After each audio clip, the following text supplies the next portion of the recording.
இந்த மகாவதார் ஃபவுண்டேஷன் நடத்தி வரும் ரங்கநாதன் குருஜி அவர்களுக்கும், இதில் பயணித்து வரும் எல்லா ஆத்ம நண்பர் அனைவருக்கும், ஜெயபிரகாஷ் அவங்க எல்லாருமே வந்திருக்காங்க. ரொம்ப சந்தோஷமா இருக்கு. அவங்களுக்கு என்னுடைய மனமார்ந்த வணக்கத்தையும் நன்றியும் தெரிவித்துக் கொள்கின்றேன். இந்த ஞானத்தையும் போதித்த பிதாமகா பத்திரிகைக்கும், சௌர்ணமாட பத்திரிகைக்கும், மகாவதார் பாபாஜி அவருக்கும், சதானந்த யோகி அவர்களுக்கும், காசிரெட்டி நாயனா அவர்களுக்கும், பிரம்மச சக்தி விஸ்வசக்தி பஞ்சபூதங்களுக்கும் மற்றும் என் பெற்றோருக்கும் இந்த வணக்கத்தை குறிக்கொண்டு இன்று நாம் எடுத்துக்கொண்ட தலைப்பு வியாசரின் மகாபாரதம். இதுவரையும் ஓரளவுக்கு போயிட்டு இருக்கு. இனிமேலும் கொஞ்சம் சிறப்பாக பண்ணணும்னுட்டு ரொம்ப ப்ரேயர் பண்ணிட்டே இருக்கிறேன்.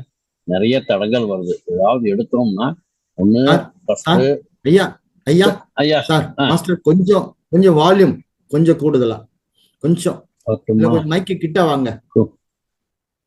மைக்கு கிட்டதான் இருக்கு. இப்ப பேசுங்க.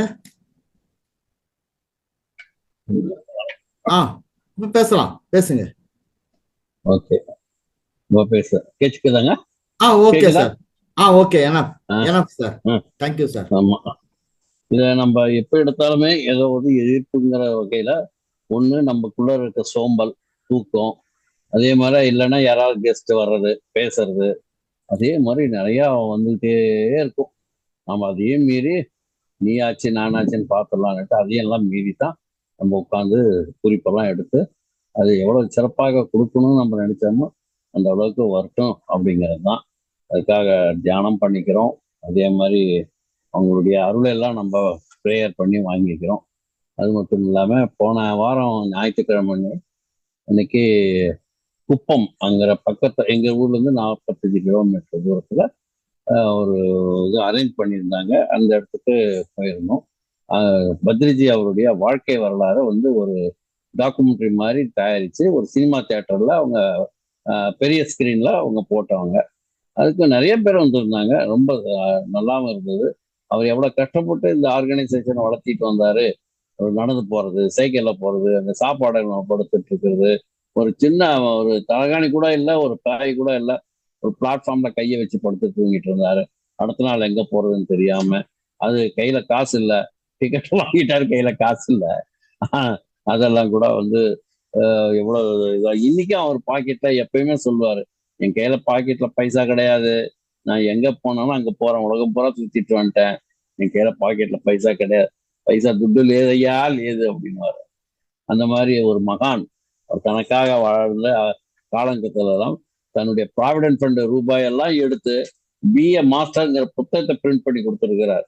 வீட்டுக்கு போறாரு, மேடம் சொர்ணமான மேம் என்ன ஏதோ நம்ம குழந்தைங்களுக்கெல்லாம் அவன் காசு சேர்த்து வச்சு ஒரு அமௌண்ட் பேங்க்ல போட்டு வைக்கணும், 2 குழந்தைங்க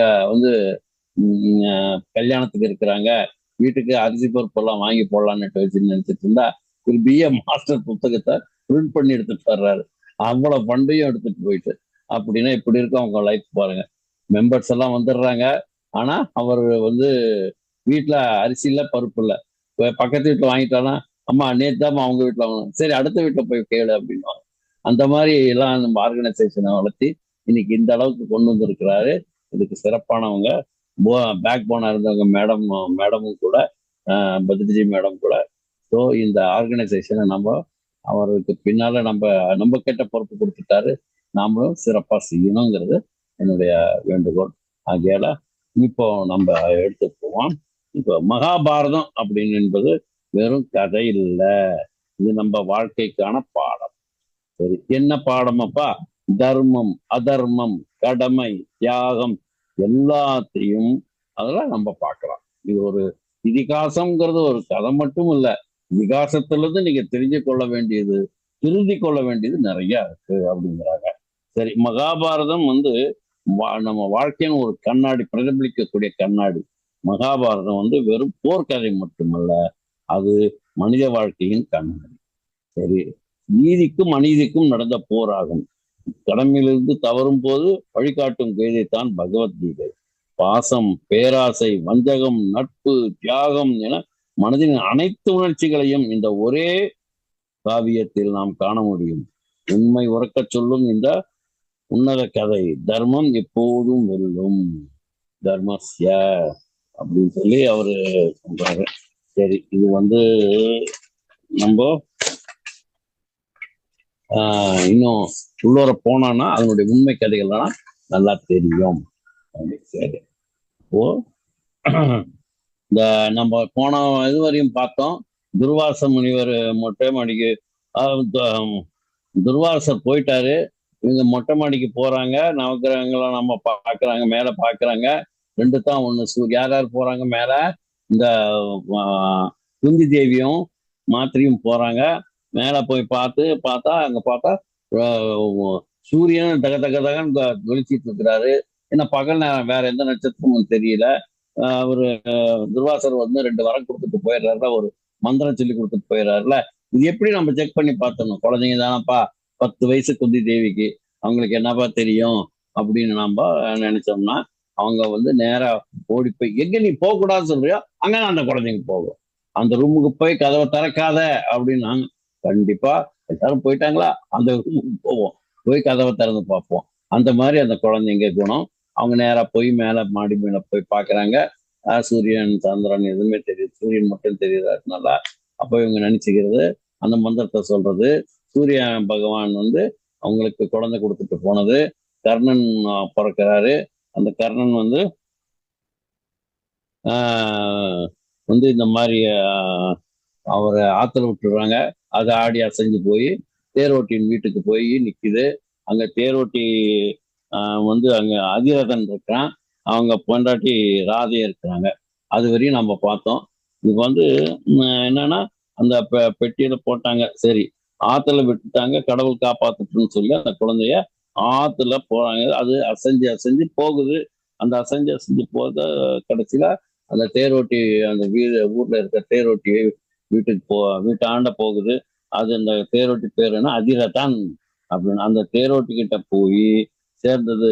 அந்த தேரோட்டியின் மனைவி பேரு ராதை. 2 பேரும் இந்த குழந்தைய பார்த்தாங்க. கடவுள் நமக்கு கொடுத்த வரம். நான் சொல்றேன், கடவுள் கொடுத்த வரம்பா. நமக்கு குழந்தை இல்லைன்னு தெரிஞ்சு போச்சு கடவுள். அதனால நம்ம வந்து இந்த குழந்தைய சீராட்டி பாராட்டி நல்ல இது வந்து நம்ம வளர்க்கணும் அப்படின்னுட்டு ஒரு ஒரு பெரிய ஒரு சபதத்தோட அந்த குழந்தைய எடுக்கிறாங்க. அது மட்டுமா, அதுக்கு ஒரு பேர் வைக்கலாமா? வச்சிடலாம். அது வந்து குழந்தைய பார்த்த உடனே அது ஒரு அடுத்தது ஒரு வசுசேனன், அவங்க 2 பேரும் சேர்ந்து ஒரு பேர் வைக்கிறாங்க. வசுசேனன் பேர் வச்சா அதுக்கு அசரீரி. அசரீரின்னா ஒரு இயக்கம். வானத்துல வந்து ஒண்ணு சொல்லும். அந்த காலத்துல தான் சத்தியம் நித்தியம் எல்லாம் இருந்தது. இப்பெல்லாம் அந்த மாதிரி எல்லாம் கேட்க முடியாது. எக்கோ, அது மைக் போட்டு பேசுற மாதிரி தான் அந்த காலத்துல இருந்து அது அசரீரி கேட்கும். அசரீரி கேட்கும்போது என்ன சொல்லிச்சு, அவன் கவச குண்டம், அதாவது கவச குண்டலத்தோட பிறந்திருக்கான், அவனை வந்து கர்ணன்னு பேர் வைக்க அப்படின்னாங்க. கர்ணன்னு சொன்னாங்க. எங்கேயோ யாரோ பேசுறாப்புல இருக்கு. சரி, நம்ம வசுசேனன்னு இருக்கட்டும், நம்ம கர்ணன்னு பேரை மாத்திடலாம் அப்படின்னு சொல்லி அவங்க காதுல உட்காந்து கர்ணா கர்ணா கர்ணான்னு 3 பேர்ட்டு சொல்லிடுறாங்க. சரி, பக்தி. இது வந்து நம்ம 2 நாளைக்கு அப்புறம் இந்த கர்ணனை பத்தி நிறைய பேச வேண்டியது இருக்குது. 2 நாளைக்கு அப்புறம் அதை பத்தி பேசுவோம். இப்ப திருப்பியும் குந்தி தேவி நம்ம விட்டுட்டு வந்தோம் இல்லையா, அவங்க மாடியில போய் உட்காந்து அந்த இதெல்லாம் பண்ணி சூரிய தேவனை வச்சு இந்த கர்ணனை கொடுத்து, அப்போ அந்த குந்தி தேவி கிட்ட போவோம். குந்தி தேவி கன்னி பெண் ஆகி விட்டாள். திருப்பி அவங்க என்ன ஆனாங்க, கர்ணனோட இஷ்யூவை கொடுத்துட்ட பிறகு அந்த பொண்ணு வந்தாங்கன்னா கன்னி பெண், ஆஸ் யூஷுவல் கல்யாணம் ஆகாத இருக்கிற கன்னி பெண் ஆகிடுறாங்க. அவங்க வயிற்றுல இருந்ததுன்னு தெரியாது, அந்த குழந்தை பெற்றதுன்னு தெரியாது. ஆனா அந்த நிகழ்ச்சி மட்டும் நினைப்பிலேயே இருக்கு. கொஞ்ச நாள் ஆச்சு, இன்னும் கொஞ்ச நாள் ஆச்சு, பாண்டுராஜாவுடைய கல்யாணம் வருது. பாண்டுராஜா யாருன்னு தெரியுமில்ல, திருதராஷ்டிரோட தம்பி. திருதராஷ்டிரன் யாரு தெரியும் இல்லையா, அந்த அவர் தான் சக்கரவர்த்தி ராஜா. அவங்க வந்து குந்தி தேவிக்கு இது ஆகுது. அவங்க இது இந்த ஒரு பக்கம் இருக்கும்போது கல்யாண வயசு வருது. கல்யாண வயசு வந்த உடனே குந்தி தேவிக்கு சுயமரம் வைக்கிறாங்க. சுயமரம் வைக்கிறாங்கன்னா, அப்போ அந்த காலத்துல எல்லாம் பெண்ணுக்கு இந்த மாதிரி சுயமரம் வைக்கிறோம்னு சொன்னா அக்கம் பக்கம் இருக்குது ராஜாக்கள்லாம் வந்து நான் இந்த பொண்ணை கல்யாணம் பண்ணிக்கிறேன் அப்படின்னு வருவாங்க. அதுல அந்த வர்ற ராஜாக்கள் எல்லாமே ஒரு பெரிய ஒரு எல்லாம் இந்த அரண்மனை இது போட்டு உட்கார வச்சிருவாங்க. அது அவரை பத்தி, ஒவ்வொரு ராஜாவை பத்தியும் இவர் ஒருத்தர் சொல்லுவார் எல்லாத்தையும். இவர் இந்த நாட்டுக்கு ராஜா, இவர் வீர தீர பிறந்தவங்க, இவர் இந்த நாட்டு போரெல்லாம் இது பண்ணாங்க, இவரோட பராக்கிரமத்தை எல்லாம் சொல்லும்போது அதை குந்தி தேவி காதல வாங்கிட்டு யாருக்கு அவங்க இஷ்டப்படுறாங்களோ அவருடைய அழகு, அவருடைய வீர தீர பராக்கிரமத்தை கேட்டுட்டு, அவங்க வம்சத்தை எல்லாம் கேட்டுட்டு, இவர் மனசுல என்ன தோணுதோ அதை அந்த அம்மா கேட்டுட்டு அவங்களுக்கு மாலை போடுவாங்க. அந்த மாலையிட்ட மணாளன் தான் கணவனாக கடைசி வரையும் நினைப்பார்கள். இது நடக்கிற அவங்க அந்த காலத்துல நடந்துக்கிற இது பொண்ணு யார் மேல பிரிய இருக்கோ அந்த நபருக்கு அந்த நபர் இவங்களுக்கு தாலி கட்டலாம். அதுதான் பழக்கம். வந்தாங்க பாண்டுராஜா. பாண்டுராஜா வந்த கதையெல்லாம் யாருன்றது எல்லாமே நேற்று நான் சொல்லிட்டேன், அதுக்கு முந்தின நாளும் சொல்லிட்டேன். இப்போ திருதராஷ்டிரனுடைய தம்பி பாண்டு, அவங்க 2 பேரும் வியாச பகவானுடைய அனுகிரகத்தால பிறந்தவங்க. சரி, வியாசரிடம்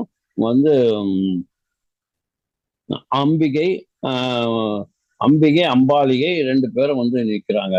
குழந்தை பாக்கியம் வேணும் அப்படின்னு சொல்லி. அப்போ வியாசர் சொல்றாரு, குழந்தை பாக்கியம் நான் சொல்லும் போது நீங்க நல்லா இதா இருக்கணும் அப்படின்னு. அவர் மந்திரம் சொல்ல சொல்ல அவங்க அம்பிகை என்ன பண்றாங்க, பயத்துல கண்ண முடியல. அந்த மாதிரி மூடக்கூடாது. அவங்களுக்கு தெரிஞ்சோ தெரியாதோ அந்த அம்பிகைங்கிற பெண் அதான் விசித்திர வீரியனோட மனைவி. அந்த திருதராஷ்டிரனுக்கும் இவங்களுக்கும் விசித்திர வீரியனோட அவங்க அப்பா தான். விசித்திர வீரன் இந்த மாதிரி அவங்க இந்த மாதிரி பெண் இது இல்லை, எனக்கு பசங்க இல்லை, இந்த நாட்டை யார் ஆள்றதுன்னு இருக்கும்போது வேதவியாசம் அவர் என்ன செய்யறாருன்னா, அவங்களுக்கு மந்திராபதேசம் சொன்னா உங்களுக்கு குழந்தை பிறக்குன்னு சொல்லி அவங்க அந்த காலத்துல அந்த மாதிரி செஞ்சாங்க. அந்த மந்திரம் சொல்லும் போதுதான் அம்பிகைங்கிறம்மா என்ன செய்யறாங்க, கண்ணை மூடிக்கிறாங்க. கண்ணை மூடிக்கிட்டா என்ன ஆகும், திருதராஷ்டிரனுக்கு கண் இல்லாம பிறக்கிறதுக்கு காரணம் என்னன்னா அவங்க செஞ்ச அது சின்ன தப்பு. சரி, அடுத்தது பாண்டு மகாராஜா. பாண்டு மகாராஜா என்ன பண்றாரு, அவருக்கு அவங்க அம்மா அம்பாலிகை. அம்பாலிகை என்ன செய்யறாங்கன்னா, இந்த வியாசருடைய இதை பார்த்த உடனே அவங்களுக்கு பயத்துல நடுங்கிடுது, உடம்பெல்லாம் தான் நடுங்கிடுது. அப்போ மூஞ்சி முகமெல்லாம் வெளிர்ந்து போறதுனால அவர் குழந்தை பிறக்கும் போது உடம்புல எல்லாமே விழுந்து போய் அது அவருக்கு குழந்தை பிறக்குது. அவர் தான் பாண்டு மகாராஜா. திருதராஷ்டிரனுக்கு கண்ணு தெரியாது, ஆனா 1000 யானை பலம் கொண்டவர். ஏன்னா வியாசர் கொடுத்த அந்த கதை. பின்னால வரேன். அந்த அந்த தம்பிக்கு பேரு அடுத்தது பாண்டு. பாண்டு அண்ணனுக்கு தம்பி பேரு பாண்டு, அண்ணன் பேரு திருதராஷ்டிரன். திருதராஷ்டிரன் உடைய மனைவி காந்தாரி. அதுக்கு அடுத்தாப்புல வரேன் தம்பி பாண்டு. அப்போ பாண்டு ராஜாவுக்கு உடம்பு பூரா வெள்ளை வெளியேன்னு இருக்கும். ஏன்னு இப்ப சொன்னேன் இல்லையா, அதுதான் நம்ம சொல்றோம் பாருங்க. இப்போ இந்த காலத்துல அது ஒரு நிறம் அப்படித்தான் இருக்கும்னு சொல்லுவாங்க. அதுக்கு அது வியாதி இல்லை, அது ஒரு நிறம் அப்படி வெளுத்து போய் இருக்கிறது தான். அப்போ சுரியாசிஸ் போல இருக்குன்னு பாருங்களேன், ஒரு மாதிரி. அந்த மாதிரி பாண்டுராஜாவுக்கு அந்த மாதிரி ஒரு ரோகம். என்னமோ பழைய பூர்வ ஜென்ம கர்மா அப்படின்னு கூட சொல்றாங்க. அதுல புண்ணியம். இந்த பொண்ணு அவனுக்கு போய் மாலைய போட்டுச்சு. எந்த பொண்ணு, குந்திங்கிற பொண்ணு. சுயம் வச்சது அவங்களுக்கு தான். அந்த லைன்ல உட்கார்ந்துட்டு இருக்கும்போது எல்லா ராஜாவுக்கும் எனக்கு தான் போடுவாங்க, நான் காத்துட்டு இருக்க நேரத்துல குந்திமா என்ன பண்றான், குந்தி தேவி நம்ம பாண்டு மகாராஜாவுக்கு மாலையை போட்டுருக்காங்க. மாலையை போட்டது குந்தி தேவி எல்லாம் தீர்மானிக்கப்பட்டவை. இன்னாருக்கு இன்னார் என்று மனைவி என்று கணவர் என்று தீர்மானிக்கப்பட்டது அன்றே இல்லையா, எழுதப்பட்டது. திருமணங்கள் சொர்க்கத்துல நிச்சயிக்கப்படுகின்றன. ஆனா இன்னைக்கெல்லாம் அப்படி இல்லை. ரொக்கத்தில் நிச்சயிக்கப்படுகிறது. துட்டு எவ்வளவு கொடுக்குறீங்க அப்படிங்கிறது. அது கூட இல்லைங்க, பொண்ணு கிடைச்சா போதுங்கிறாங்க. அந்த பொண்ணுக்கு இப்போ என்ன ஆகுதுன்னா, நீங்க பொண்ணு கல்யாணம் பண்ணணும்னா இப்போ அவங்க டிமாண்ட் பண்றாங்க, எங்களுக்கு நீங்க என்ன கொடுக்குறீங்க, நீங்க என்ன வைக்கிறீங்க அப்படிங்கிற மாதிரி. பொண்ணு கிடைக்கிறதே கஷ்டத்துல நீங்க என்ன சொன்னாலும் கேட்கறதுக்கு அவங்க தயாரா இருக்கிற போது அவங்க ஏன் டிமாண்ட் வைக்க மாட்டாங்க. அதான் டிமாண்ட். சப்ளை இல்லாதனால டிமாண்ட் ஜாஸ்தியா போச்சு. இன்னைக்குத்தான் ரொக்கத்தில் நிச்சயிக்கப்படும். நம்ம சொல்றோம் கிடையாது, இன்னைக்கு சொர்க்கத்தில் தான் நிச்சயிக்கப்படுகிறதுன்னு. ஒருத்தன் பண்டாட்டியே ஒருத்தன் கட்டிக்க முடியாதுன்னு சொல்லுவாங்க. என்ன அர்த்தம், அவளுக்குன்னு விதிக்கப்பட்டது. அவனாயிருந்தால் அவன்தான் அவள் கழுத்தில் தாலி கட்டுவான், மற்றவன் மாத்த முடியாது. போனா பார்த்தா தாலி கட்டினா பாண்டுராஜா, பாண்டுராஜாவுடைய மனைவி குந்தி தேவி. இன்னொன்னு மாத்ரி அப்படின்னுட்டு இன்னொரு மனைவி யாரு, பாண்டு மகாராஜாவுக்கு மாத்திரின்னு. அவங்க யாருன்னா சல்லியன் அப்படின்னுட்டு அவனோட ஒரு அவனுடைய தங்கச்சி சல்லி. அவங்க மாத்திரி தேசம்னு. இப்போ அது பஞ்சாப் மாகாணம் பாதி பாகிஸ்தான்ல இருக்குதான், மீதி இந்தியாவில் இருக்குதான். அந்த மாகாணத்தை சேர்ந்தவங்க தான் இவங்க மாத்திரி தேசம். அந்த மாத்திரி தேசத்துல இருந்த அந்த அந்த அந்த பெண்ணுக்கு இவரு சல்லியன்கிறவரு ஆண்டு வர்றாரு. சல்லியனுடைய தங்கச்சி தான் இவர் மாத்திரி. அந்த மாத்திரையை திருமணம் பண்ணிக்கிறாரு. அப்புறம் 2 பொண்டாட்டி யாருக்கு, பாண்டு மகாராஜுக்கு. அந்த காலத்துலதான் சகஜங்க, அந்த காலத்துல சகஜம். அவங்க நாட்டினுடைய நிலைமையை பார்த்து எத்தனை வேணாலும் கல்யாணம் பண்ணி சமாதானமா இருந்து உயிர் சேதம் இல்லாமல் போர் இல்லாமல் நாட்டை நல்லபடியா நடத்திட்டு வந்தாங்க. அந்த மாதிரி வகையில பார்க்கும்போது அக்பர் 12 இந்து பெண்களை ராஜஸ்தான்ல கல்யாணம் பண்ணிட்டான். அதனால ராஜஸ்தானுக்கும் அந்த அக்பர் ஆண்டு வந்த அந்த முகலாய சாம்ராஜ்யத்துக்கும் எப்பயும் சண்டை சச்சரவு இல்லாம நிம்மதியா வாழ்ந்து வந்தாங்க. அது அந்த இதுக்கு காரணம் என்னன்னா, அவங்க திருமணம் பண்ணது இந்து பெண்களை, ராஜஸ்தானுடைய பெண்களை திருமணம் பண்ணிட்டதுனால அங்க சண்டை சச்சரவு இல்லாம இருந்தது. இந்த பகை இல்லாம இருந்தாங்க. அந்த காலத்துல இந்த மாதிரி எல்லாம் சகஜங்கிறாங்க. இந்த மாத்திரியும் குந்தியும் 2 பேரும் பாண்டுராஜாவுக்கு திருமணமாகி மனைவியா இருக்கிறாங்க. பாண்டுராஜா வீராதி வீரன், அவன் தான் இப்போ சக்கரவர்த்தி. ஏன்னா அண்ணன் திருதராஷ்டிரன் கண்ணு தெரியாது, இப்படி கண்ணு தெரியலைங்கிறதுக்காக தம்பிக்கு தான் ராஜ்யம், இனிமே தம்பி பிள்ளைகளுக்கு தான் ராஜ்யம். இது அந்த காலத்து மரபு. இப்ப பாண்டுக்கும் குந்தி தேவிக்கும் கல்யாணம் ஆச்சு, மாத்திரிக்கும் கல்யாணம் ஆச்சு. 2 பேரோடையும் சந்தோஷமா இருக்கிறான். ஒரு நாள் காட்டுக்கு போறான். யாரு, நம்ம பாண்டு மகாராஜா. காட்டுல 2 மான்கள் இணைந்திருக்கின்றன. இணைந்திருந்தா அதை வாழ்க்கைக்கு வரணுமே தவிர அதை கொல்லக்கூடாது. இவன் என்ன பண்றான், ஆண் மான் மேல அம்பு விட்டுறான். ஆண் மான் அப்படியே விழுந்து ஒரு மானா மாறி இதாகுது. அந்த மான் முனிவரா மாறிடுது. அறப்பாவி, நான் சிந்தம முனிவன், நானும் என் மனைவியும் மானாக சேர்ந்திருந்தோம். பாவி, நீ அம்பு விட்டு என்னை கொன்று விட்டாய். உன் மனைவியோடு நீ எப்பொழுதெல்லாம் சேருவாயோ அப்பொழுது நீயும் இது போல ஆவாய், நீ இறந்து விடுவாய். போச்சு, குழந்தை இல்ல, விழுந்தான், முனிவன் இறந்து போயிட்டான். இன்னொரு மான் பார்த்தது மனைவி, அதுவும் அந்த இதை பார்த்து கணவன் போன பிறகு அந்த பெண் மானும் இறந்து போச்சு. பாண்டு ராஜாவுக்கு இதெல்லாம் வெறுத்து போச்சு. காட்டுல இருந்து ஆரம்பிச்சான், நாட்டுக்கு போக முடியல. ஏன்னா அங்க அவருக்கு காட்டுல நிம்மதியா இருந்த நேரம் போன பிறகு அவருக்கு நரகமா தோணுச்சு. பீஷ்மாச்சாரியார் நாட்டை பார்த்துக்கிறார், பாட்டனார் அவரு. காட்டில திரியறான், 2 மனைவி, வாழ்க்கை வெறுத்து போச்சு, தொடக்கூடாது, அவளை தொட்டா போச்சு, உயிர் போயிடும். இது எப்படி ஒரு வாழ்க்கை எல்லாத்தையும் கொடுத்து விட்டு ஒண்ணுமே இல்லாம போனா, அதுதான் வாழ்க்கையில நரகம். எல்லாமே இருக்குதுயா, அனுபவிக்க முடியல, அது நரகம் தானே. அதுதான் அப்படித்தான். ஒரு வாத்தியாரும் பையனும் வாத்தியார்கிட்ட கேட்கறான், சார் என்ன சார் என்னமோ நடத்துறீங்க, வாழ்க்கை போட நடத்துங்க சார். சொல்றா, என்னடா வேணும் உனக்கு, என்ன டவுட்டு?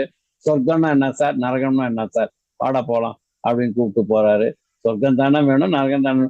சரி, முதல்ல எது பார்க்கணும் சார், நரகத்தை காட்டுங்க சார். நரகத்தை கூப்பிட்டு போறாரு. அங்க பார்த்தா பெரிய டேபிள். இந்த டேபிளுக்குள்ளார ஒரு 30 பேர், இந்தாண்ட 15 பேர், அந்தாண்ட 15 பேர், சரி சரியா.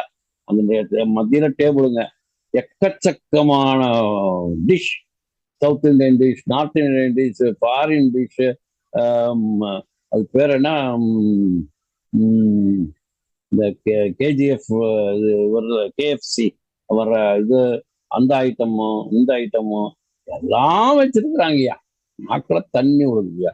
அந்த மாதிரி ஒரு டிஷ் எல்லாம் கேட்குறான், இது வேணும் அது வேணுமா, அந்த மாதிரி வேணுமா, இந்த மாதிரி நெய்ல செஞ்சது, பலகாரம் செஞ்சது எல்லாம் இருக்குது, அடுக்கி வச்சிருக்காங்க.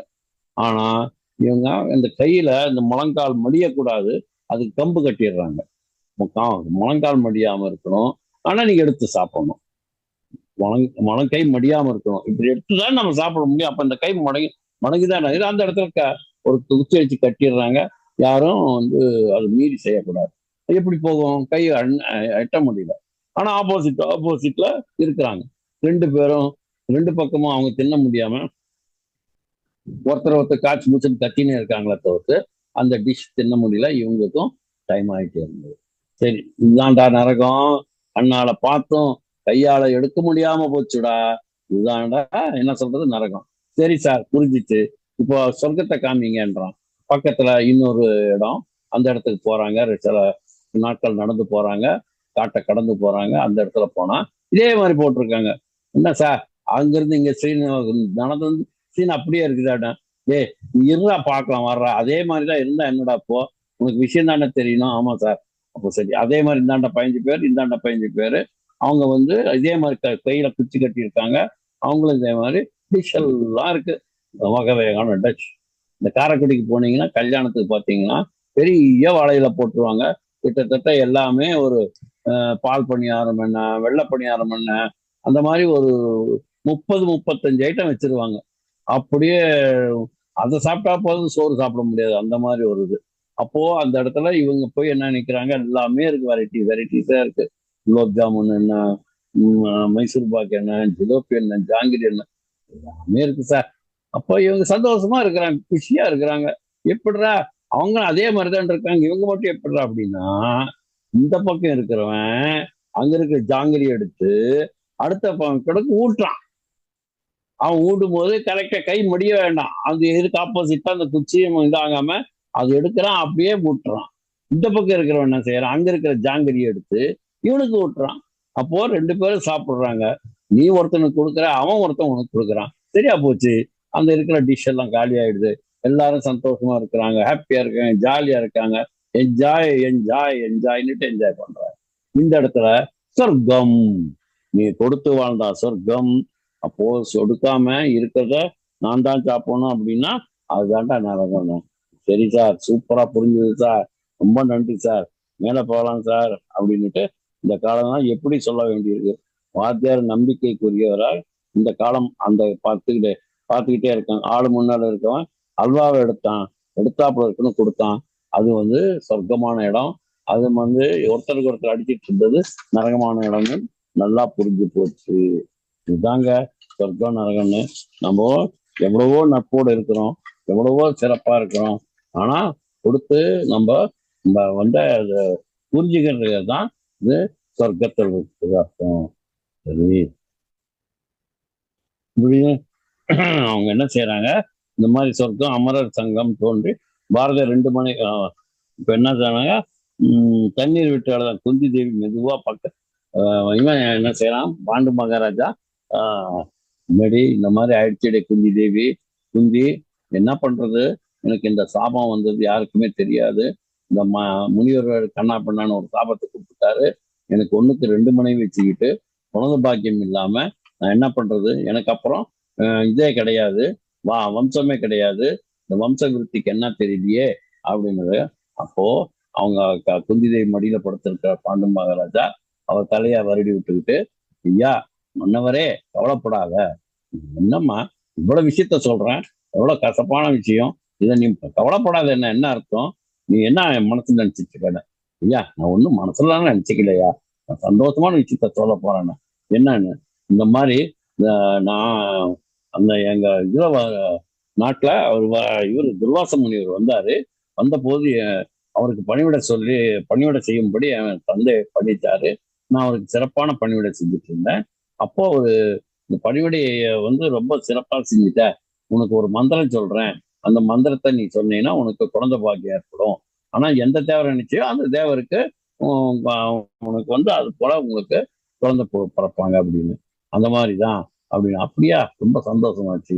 இப்ப பாருங்க, இந்த துர்வாச முனிவர் எவ்வளவு பெரிய ஞானோதயம் இருந்தால் இந்த பாண்டு மகாராஜாவுக்கு இது போல ஆகும்னு தெரிஞ்சு அவங்களுக்கு குழந்தை வாரிசு வேணும்னு சொல்லி இந்த குந்தி தேவிக்கு அந்த மந்திரத்தை உபதேசிச்சு கொடுப்பாங்கன்னு தெரியுதா? அதுதாங்க ஞானம். அதுதான் அவங்க தெய்வ சக்தி, தியான சக்தி எல்லாமே இருக்குது. அதான் பிதாமக பத்ரிஜி சொல்றாரு, தியானம் பண்ணுங்க, தியானம் பண்ணுங்க, உங்களுக்கு எல்லாமே கிடைக்கும். 3வது கண் திறக்குங்கிறாரு. 3வது கண்ணு இங்க பிசிக்கலா இல்லைங்க, நம்ம மனசு அப்படியே ஆகாசத்துல போய் அடுத்த உலகமெல்லாம் இருக்கு, நட்சத்திர உலகம்லாம் இருக்கு, எத்தனையோ சூரிய குடும்பம் இருக்கு, அங்கெல்லாம் போகும். அங்க இருக்கிற இவங்க கிட்ட எல்லாம் நம்ம பேச்சுவார்த்தை வச்சுக்கலாம். அந்த அளவுக்கு நம்ம தியான சக்தி பெறுவோம். அவர் 1 இல்லை 2 இல்லை 1,50,000 புத்தகங்களை படிச்சு அது கிரகிச்சு வச்சிருந்தார். நீங்க புத்தகத்தை திறந்து இந்த இடத்துல இந்த பாயிண்ட் அப்படின்னா அப்படியே சொல்லுவார். விவேகானந்தர் அப்படிதான் சொல்லுவார். அப்படியே புரட்டிகிட்டே இருப்பாராம், எல்லாத்தையும் மனப்பாடாயுமா. அப்படி ஒரு கிஃப்ட் அவருக்கு. அந்த இடத்துல அத்தனை புஸ்தகத்துல இருந்த சமாச்சாரம் பூராமே வஜ்ரிஜிக்கு தெரியும். அது போல இவங்க என்ன செய்யறாரு, இந்த தியானத்துல அவருக்கு கணிச்சிருக்கிறார். யாரு? துர்வாச முனிவர். இப்படி நடக்க போகுதும் போல இருக்குதுரா, நம்ம இப்படி கொடுத்துடலாம் அப்படின்னு நினைச்சாரோ என்னமோ தெரியல. அதெல்லாம் குந்தி தேவிக்கு அந்த வரத்தை கொடுத்துடுறாரு. அதன் மூலியமா பிறந்தவன் தான் கர்ணன். அடுத்தது சரி அப்படி என்ன செய்யலாம், முதல்ல யாரை கூப்பிடலாம்னுட்டு ஏன்னா பாண்டு சொல்றாரு, தர்மம் தான் நமக்கு வேணும், அதனால தர்மராஜாவுக்கு அப்படின்னு போது சிவபெருமான் நினைச்சு கும்பிடுறாங்க. சிவபெருமான் தன்னுடைய ரிஷப வாகனத்துல அவரு அறக்கடவுள். இந்த சிவபெருமான் ரிஷப வாகனத்துல வருவார். பார்த்திருக்கீங்களா? வாகனம் தான் அறக்கடவுள். அறம் தர்மம் காளமாடு தோளுடைய செவியன் விடியேறி விடைத்தான் ரிஷபம், அதுதான் அறக்கடவுள். தர்ம தேவதை நினைத்தாள். தர்மராஜா வந்தார், காட்சி கொடுத்தார், ஒரு குழந்தை பிறந்தது. அதுக்கு பேரு தர்மர்னு பேர் வச்சாங்க. அடுத்தது கொஞ்ச காலம் ஆச்சு, 1 வருஷம் கழிச்சு வாயு பகவானை நினைத்தாள். வேகமான ஓட்டம், வாயு பகவான் வந்தார், பீமன் பிறந்தான். அதுக்கப்புறம் தேவேந்திரன் நினைச்சா, சில காலம் ஆச்சு, அதுக்கப்புறம் தேவேந்திரன் நினைச்சா, தேவேந்திரன் வந்தார். எல்லாம் பார்வையிலே குழந்தை. அவள் எந்த தூய்மையும் இழக்கவில்லை, மனதராதிங்க. இந்திரன் பிள்ளை அர்ஜுனன் பிறந்தான். தனஞ்சயன் முடிஞ்சது. குந்தி தேவி அப்படி திரும்பினாள். இந்த மாத்திரியானுக்கு இன்னொரு பொண்ணு இருக்கு, இவளுக்கே பிள்ளை பிறந்துட்டே இருந்தா அவளுக்கு எப்படி இருக்கும்? இந்த 3 பிள்ளை ஆயிடுச்சு, அவளுக்கு ஒரு குழந்தை வேணும் இல்லையா? அவள்கிட்ட போனா யாரு? குந்தி தேவி போனா யாருக்கிட்ட? மாத்திரி தேவி கிட்ட. உனக்கு நான் ஒரு மந்திரத்தை சொல்லி தரேன், நீ 2 குழந்தைய பெற்றுக்கிறியா? பாருங்கய்யா, 2 பேருமே குழந்தைங்க தான், இருந்தாலும் எவ்வளவு பெரிய விஷயத்த குழந்தை மாதிரி பகிர்ந்துக்கிறாங்க. இப்பெல்லாம் அந்த காலத்துல மாதிரி இருக்குமா? ராமாயண காலத்துல என் பையன்தான் பரதன், அவன் தான் நாட்டாளுன்னு சொன்னாங்க. அவங்க ஒண்ணுமே பேசல. ஆனா இந்த காலத்துல மகாபாரத காலத்துல எனக்கு 3 பிள்ளைங்க இருக்காங்க, உனக்கு 2 பிள்ளைங்க பெற்றுக்கோன்னு சொல்லி அந்த மந்திரத்தை குந்தி தேவி மாத்திரிக்கு சொல்றாங்க. மாத்திரிங்கிறது 2வது மனைவி, அது ஞாபகம் இருக்கா? சல்லியனோட தங்கச்சி, மாத்திரி தேசத்தோட இளவரசி அவங்க. அப்போ அந்த ஆட்சி குந்தி தேவிய நம்ம சொல்லி அஸ்வினி தேவர்கள் பிறக்கிறாங்க. அந்த நினைச்சாங்க 2 பேர் பெட்ட பிள்ளை பிறந்தாங்க. அவன் தான் நகுலன் சகாதேவன். 5 பிள்ளைங்க ஆச்சு. நான் குந்தி தேவி கதைய முதல்ல முடிச்சுக்கிறேன், அப்புறம் காந்தாரி கிட்ட போவோம். நம்ம 2 பேரை இணைச்சு இன்னைக்கு பார்க்கலான் இருக்கோம். எப்படி டைம் இருக்கோ தெரியல, 37 நிமிஷம் ஆயிருக்கு. இப்போ குந்தி தேவிக்கு எத்தனை பிள்ளைங்க ஆயிருக்குன்னா 5 பிள்ளை. தர்மராஜா, அப்புறம் பீமனுக்கு அப்புறம் அர்ஜுனனுக்கு அப்புறம் நகுலனுக்கு அப்புறம் சகாதேவன். இதுக்கெல்லாம் ஒவ்வொரு பேருக்கும் அர்த்தம் உண்டு. இதை நம்ம அப்புறம் கூட சொல்லிக்கலாம் இல்லையா? அப்புறம் 16 வருஷம் 16 வருஷம் அப்போ இவங்க 16 வருஷம் காட்டுல இருந்திருக்காங்க. பீமனுக்கு 15 வருஷம், அர்ஜுனனுக்கு 14, மற்ற பிள்ளைங்களுக்கு 2 பேருக்கும் 13 15 இருக்கிறாங்க. ஒரு நாள் அந்த மாதிரி பாண்டுவும் 2ஆம் தாரத்து மனைவி அப்படி போறாங்க. இயற்கை காட்சிகள் ரெண்டு கிளிகள் ஒன்றை ஒன்று தழுவி கொண்டிருந்தன. அதை இவன் பார்த்தா அந்த பெண்டாட்டி மேல தன்னை அறியாமல் அதிகமான காதல் உண்டாச்சு. அணைத்தான், இறந்தான். வேகம் உணர்ச்சி ஒன்றும் சொல்ல முடியல. உணர்ச்சி வசப்பட்டு நெருப்பு வாழ்க்கை என்கிறது என்கிறது அந்த திரி அறிவு இருக்குது. எண்ணெய் அறிவுங்கிற எண்ணெயை ஒழுங்கா ஊத்தினா தன் வாழ்க்கை சிறிய உணர்ச்சி நெருப்பு பாதுகாப்பாக எரிய வைக்கும். எண்ணெய் ஊத்தலன்னா திரி எண்ணத்துக்கு ஆகும், அப்படியே எரிஞ்சு கருகி போயிடும் வேகத்தினால.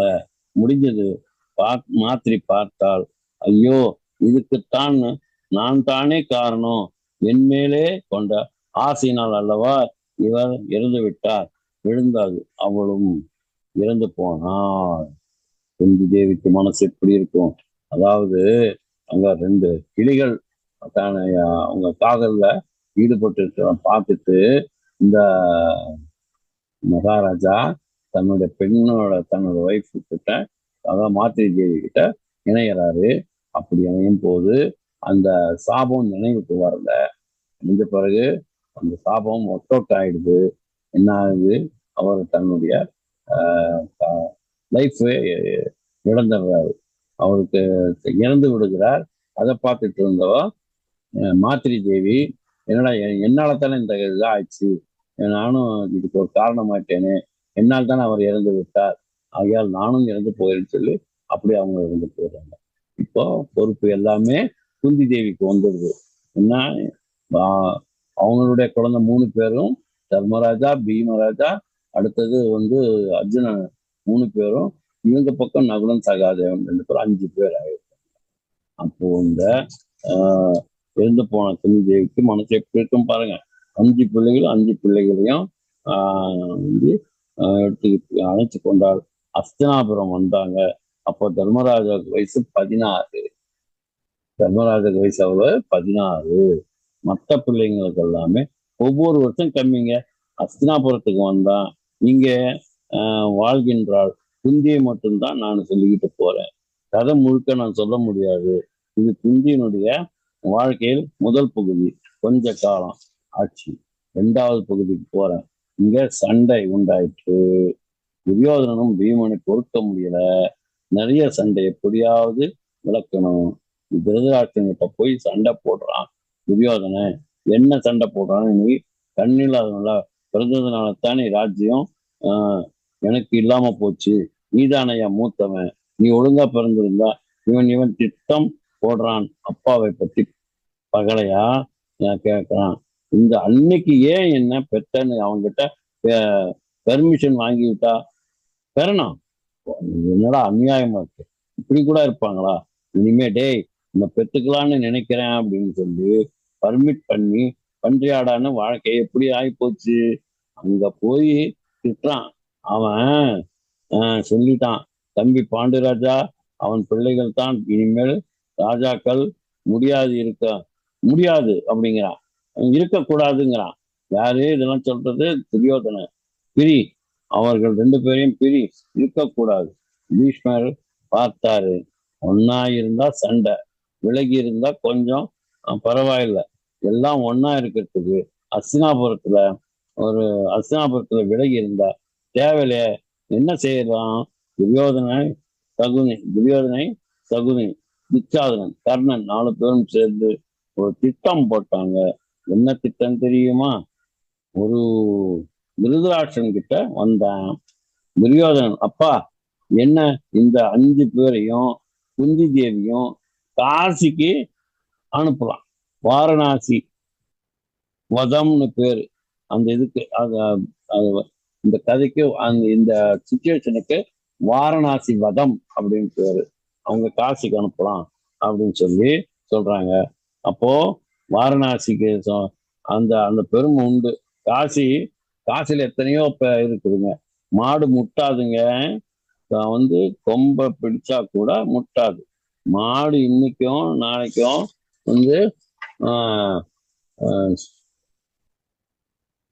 மாடு எப்பயுமே அங்க முட்டாதுன்னு சொல்லுவாங்க.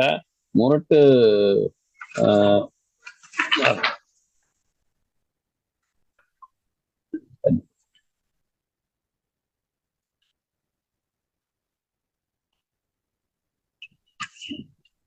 ஐயா கொஞ்சம் 2 நிமிஷம்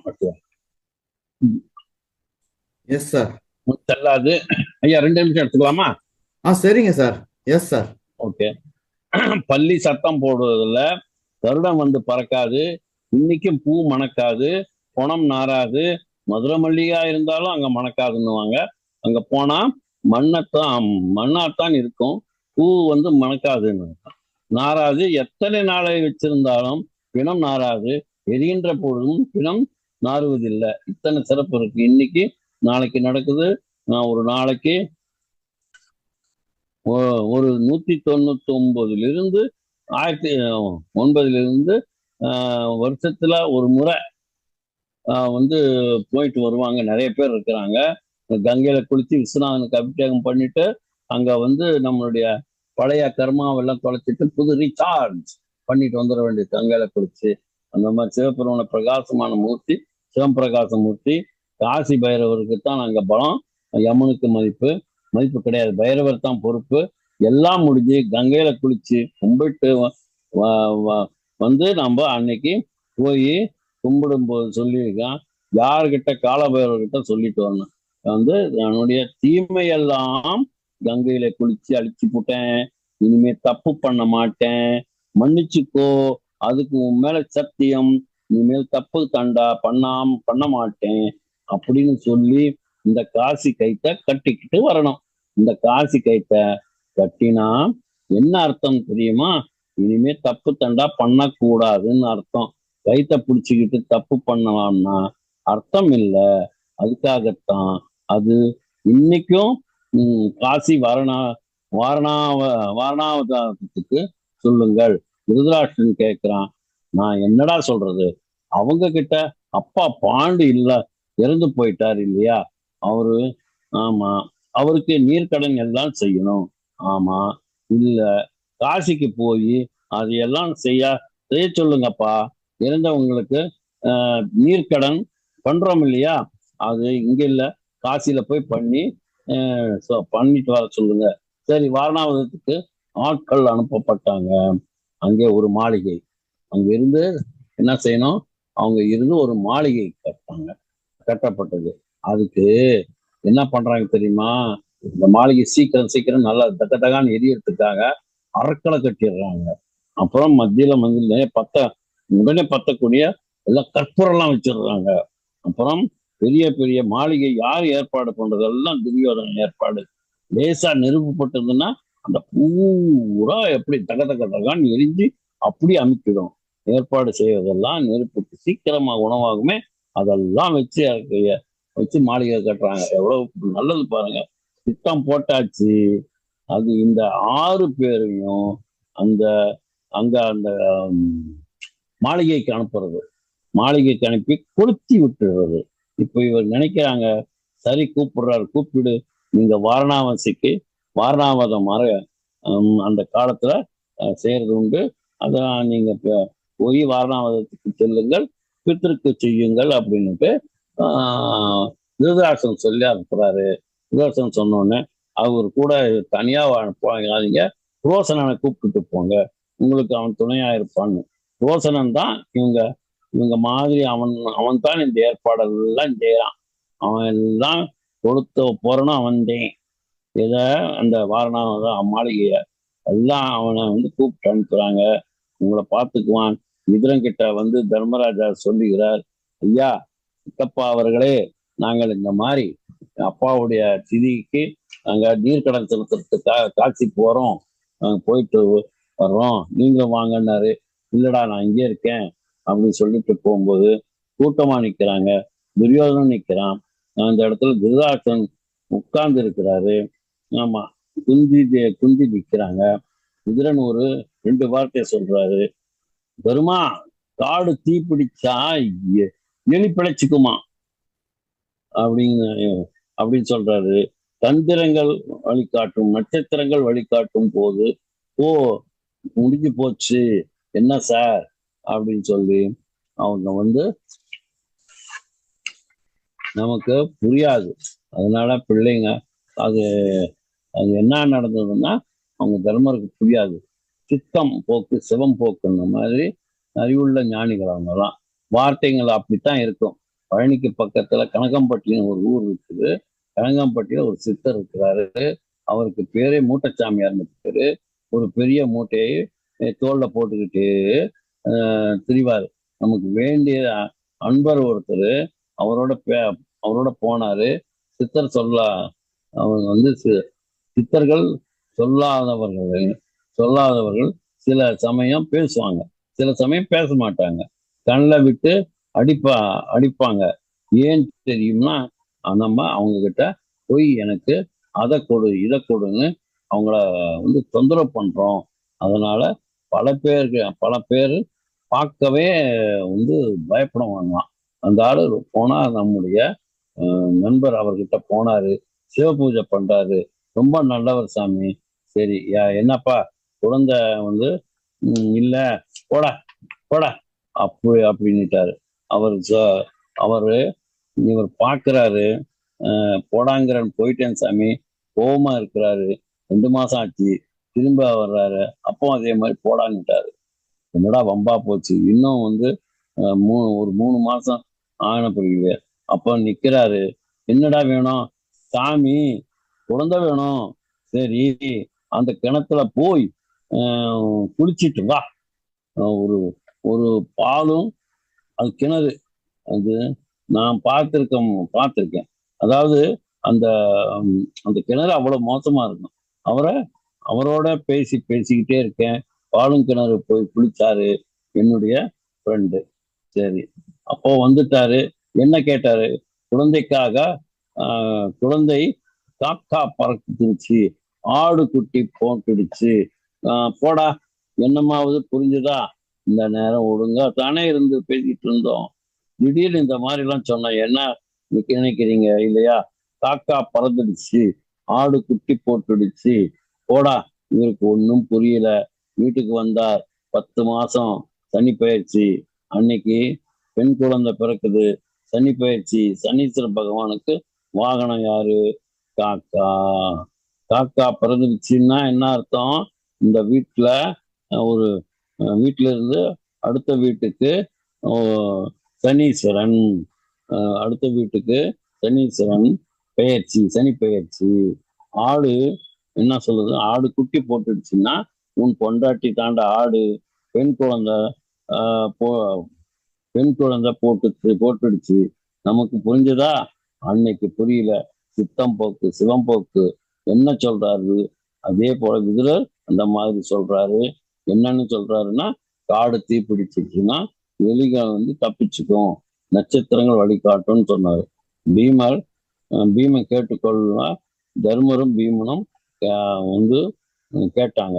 பீமனுக்கு சந்தோஷம். என்னமோ தெரியல சொல்றீங்க, பார்க்கலாம். விதுரர் வந்தாச்சு. உள்ளே போறாங்க. ஒரு பெரிய அரண்மனை, புதுசா அரண்மனை, ரொம்ப அழகா இருக்கு. பீமனுக்கு எதை பார்த்தாலும் சந்தேகம். அவர் வந்து என்ன செய்யறாரு? என்னமோ சொல்லிவிட்டு இருக்காரு, பார்க்கிறார். விதுரன் அங்க இருந்து இன்னொரு ஆள் அனுப்பினாரு. அவரை வந்து தனியா தர்மராஜனை பார்க்கிறாரு. விதுரர் உத்தரவு, நான் சில வேலைகள் செய்யணும், நல்லா செய். கீழே ஒரு சுரங்கம் போட்டுட்டார். கீழே ஒரு சுரங்கம், பூமிக்கு கீழே. அது அவ்வளவு பெரிய மாளிகைக்கு கீழே ஒரு சுரங்கம் கட்டிடுறாங்க. யாரோட உத்தரவால? விதுரனோட உத்தரவால கட்டிட முடிஞ்சது. அங்கே புரோசனன் என்ன செய்யறான்? எல்லாம் உள்ள வந்தோடனே இந்த காசியில போய் இவங்க தங்கன்னு சொல்லிடுறாங்க. இவங்க தங்கத்துக்கு முன்னால காசியில இவர் போய், அதுக்கு முன்னாலேயே விதுரன் வந்து தர்ம சிந்தனை உடையவன். அவனா என்ன செய்யறான்? இதுக்கு வந்து அவங்கள கொன்னுடுவாங்க இவங்க, அதனால சொல்லி அவன் முன்னாடி அதை தெரிஞ்சுக்கிட்டு அந்த மாளிகையில ஒரு பெரிய சுரங்கம் மாதிரி வெட்டி வச்சிடறான். அதான் அவன் சொல்றாரு, எலிக்கு காடு பத்தி எரிஞ்சா எலி தப்பிச்சுக்குமா, அந்த மாதிரி அவர் என்ன செய்யறாரு? அந்த சுரங்கத்துக்கு ஒரு சுரங்கம் மாதிரி பண்ணி வச்சிருக்காரு. அந்த சுரங்கத்துல இவங்க இறங்கி தப்பிச்சிடுறாங்க. அப்போ என்ன செய்யறாங்க? அதனால வேட இது வந்து இந்த அநியாயம்தான். என்ன செய்யறது? இந்த மாதிரி நடந்துதான் ராஜ்யத்தை பிடிக்கணும்னு இருக்குது. அவங்க எந்த வழியில போனாலும் அது கெட்ட வழியா தான் இருந்துச்சு. அதுதான் அந்த துரியோதனனுக்கு பிடிக்குது. எப்ப எந்த காலத்துல ஏண்டா கிருஷ்ணனை கூப்பிட்டு காந்தாரி சொல்லுவாங்க, எல்லா நல்ல பழக்கமும் நல்லதையும் நல்ல புத்தியும் உனக்கு பாண்டவர்களுக்கே சொல்றியாடா, என் பையனுக்கு சொல்ல மாட்டேங்கிற, ஏண்டா கிருஷ்ணன் இந்த மாதிரி பண்ற, அநியாயம் இல்லையாடா? அம்மா நான் சொன்னா அவங்க கேட்க மாட்டாங்க, நீ என்னை அவாய்ட் பண்ற, அவங்களுக்கு சொல்லாம அவாய்ட் பண்றாங்க. இல்லப்ப அவங்க கேட்க மாட்டாங்க. சரி போய் சொல்லிப்பாரு அப்படின்னு இவர் அதுக்காகவே மெனக்கெட்டு துரியோதன வீட்டுக்கு போறாரு. வா மச்சான் வா அப்படிங்கிற. ஏன்டா நீ என்ன சொன்னாலும் நான் கேட்க போறது இல்லை, நீ எனக்கு தோன்றதான் நான் செய்வேன், இதுதான் எனக்கு விதிக்கப்பட்டது, இந்த மாதிரி கெட்டது செய்தான் எனக்கு பிடிக்கும், நான் அதான் செய்வேன். உன்னை நம்பிக்கினே ஒருத்தங்க இருக்கான் பாருவன், அவன் அர்ஜுன, அவனுக்கு போய் சொல்லு போ, அவன் தான் ஏமாந்த தோழி, அவன் நீ எது சொன்னாலும் நம்புவான், நீ போயிட்டு வரான்னு சொல்லி அடிச்சிடுறாங்க. அது போல இந்த கெட்டவங்களுக்கு என்ன செஞ்சாலுமே நல்லது தெரியறதில்ல. அதை இன்னும் நம்ம நிறைய பாடங்கள் இது மகாபாரதத்துல புரிஞ்சுக்கிறோம். இதை நிறைய பேர் லைக் பண்ணுங்க, சப்ஸ்கிரைப் பண்ணுங்க, மற்றவங்களுக்கு ஃப்ரெண்டுங்களுக்கு ஃபார்வேர்ட் பண்ணுங்க, வியூவர்ஸ் நிறையா வரட்டும். நம்ம பிஎம்சி இது எல்லா பக்கமும் போகணும். அது நம்ம தியான ஜெகத், இந்த சகத்கார ஜெகத்துங்கிறது, அதே பிரமிட் ஜெகத்துங்கிறது எல்லாத்துக்கும் தெரியணும். நம்ம பத்ரிஜியுடைய கனவுகளை நனவாக்கணும் அப்படின்னு சொல்லி கேட்டுக்கிட்டு, எனக்கு கொடுத்த சிறந்த வாய்ப்பை பயன்படுத்தி கொண்டு எல்லாருக்கும் எல்லோருக்கும் நன்றியை தெரிவித்துக் கொள்ளுங்கள். எஸ்பெஷலி பழனிப்பனையா அவர்களுக்கும் ரங்கநாதன் குருஜி அவர்களுக்கும் இதில் பயணித்து வரும் எல்லா ஆப்பனர்களுக்கும் வணக்கத்தை தெரிவித்துக் கொள்கின்றேன். நன்றி நன்றி. மற்ற பாகத்தை அடுத்த வாரம் பார்ப்போம்.